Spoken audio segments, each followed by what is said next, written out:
The gulags are known for their sad history.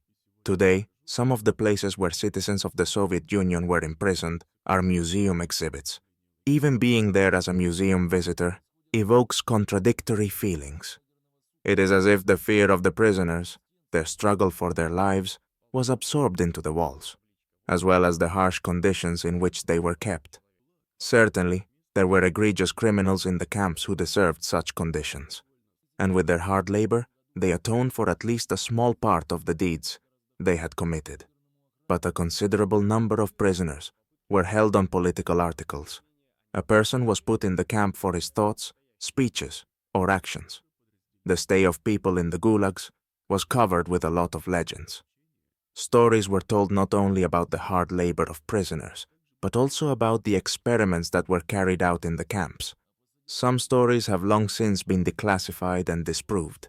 Some still raise doubts, and does not give a definite answer to the question whether medical experiments on prisoners were really conducted in the camps. However, interest in this topic is still great. For example, researchers are still interested in the experiments conducted in the terrible camp called Butugychak. The name Butugychak was given to a mine that was located on the Kolyma River.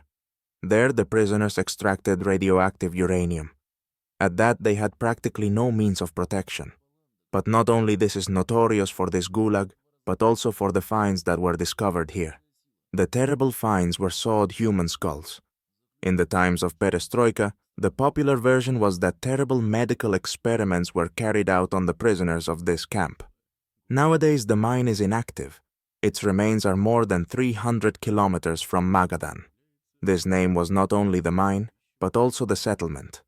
Literally, Butugychak translates from the Ivan language as bad place. There is even a local legend which tells that people who used to nomadically live in these places noticed that the reindeer that grazed near the river began to lose their fur. And then they were dying. In 1937, gulag prisoners were brought to this place. They were supposed to mine tin, and after the end of the Great Patriotic War, uranium ore mining began at the same place. It was extremely necessary for the nuclear program of the USSR. Nobody spread the word about uranium mining in these places. Even the camp staff did not say aloud the name of the metal mined here, in order not to frighten the prisoners and not to create panic. But the gulag prisoners understood that they were mining something radioactive. After working in such mines, health problems began, and some prisoners even refused to go to work. But the creepiest place is not even the uranium mines, but the local camp cemeteries. Here were found scattered skulls. They had an unusual appearance. The upper parts of the skull were missing. This first became known in the late 1980s. Then in Khabarovsk, there was a photo exhibition of Sergei Melnikov. He emigrated from the USSR, but periodically came to the country. Through his publications, he decided to show the world all the cruelty of the Soviet authorities.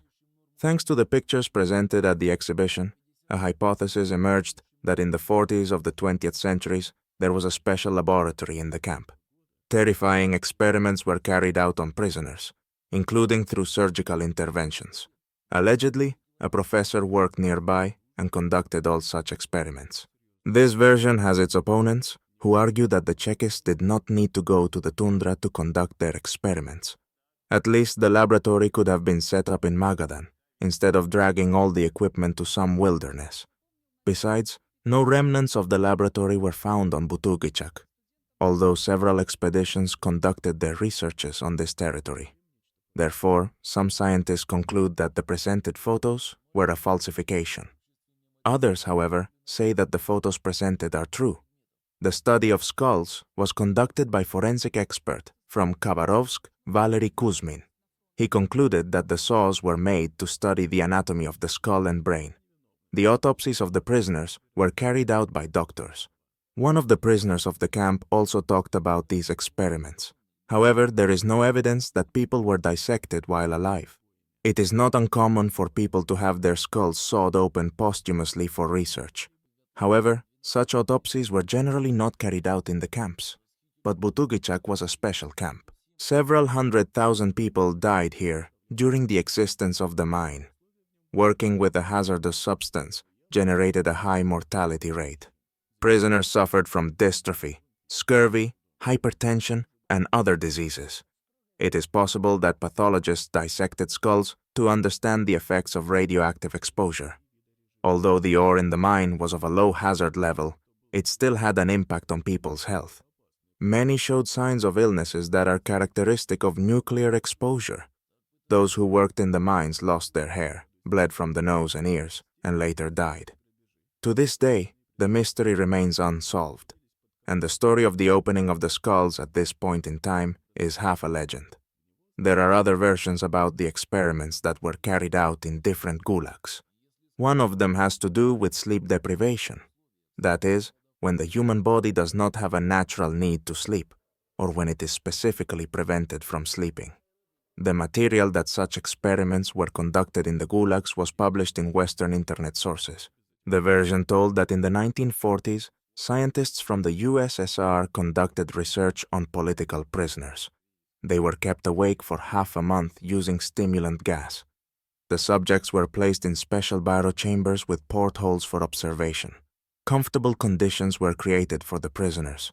For the first 5 days, everything was calm. Besides, the prisoners were promised that after the experiment they could go free. So they diligently followed all the instructions of the experimenters. But on the 5th day, they all started to talk only about traumatic situations in their past. On the 6th day, the subjects stopped talking to each other. Instead, into special microphones, they began to denounce each other. After 9 days, they began to scream terribly. At first, one of the prisoners ran around the cell and screamed continuously for several hours, until he tore his vocal cords. The others paid no attention to him. They were still whispering denunciations into the microphone. Then the others started to run as well, and 2 of the prisoners tore up books and tried to stick them on the portholes. After 12 days, there was silence. And after 14 days, the researchers decided to check what was going on in the Baroque chamber. They saw the prisoners lying quietly, as if they were dead. It was announced to them that they would be given their freedom, but the prisoners declared that they no longer wanted to be released. On the 15th day, clean air was introduced into the baro chamber. The staff decided to go in there again, but as soon as the gas began to run out, the prisoners began begging for the gas to be restarted.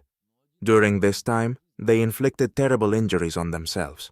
They tore their bodies with their bare hands. It was decided to remove the subjects from the cell, but as soon as the soldiers approached them, the prisoners began to kill them with their bare hands, tearing out their organs or throwing them against the wall with such force that they were immediately killed. The subjects were only neutralized when the cell was fully ventilated, and they were given huge doses of morphine. Narcotic drugs were given to them continuously. By that time, the prisoners were already tied to the operating tables with belts.